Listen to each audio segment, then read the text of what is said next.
Imagine for a moment that somewhere in the middle of Texas there was a large foreign military base, say Chinese or Russian. Imagine that thousands of armed foreign troops were constantly patrolling American streets in military vehicles. Imagine they were here under the auspices of keeping us safe, or promoting democracy, or protecting their strategic interests.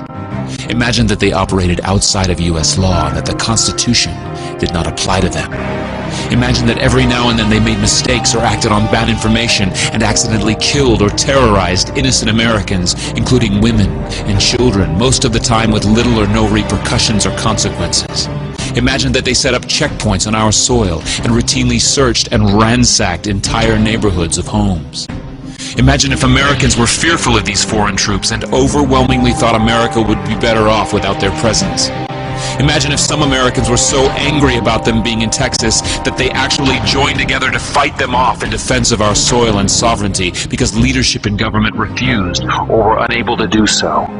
Imagine that those Americans were labeled terrorists or insurgents for their defensive actions and routinely killed or captured or tortured by the foreign troops on our land. Imagine that the occupiers' attitude was that if they just killed enough Americans, the resistance would stop, but instead, for every American killed, 10 more would take up arms against them, resulting in perpetual bloodshed.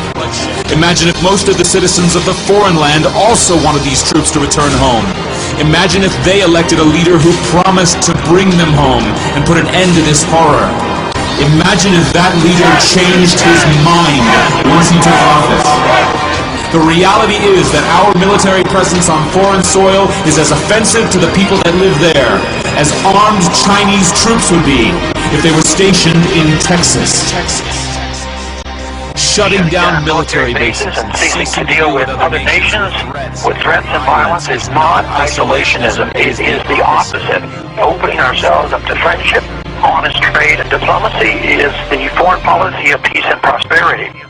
It is the only foreign policy that will not bankrupt us in the short order, as our current actions most definitely will.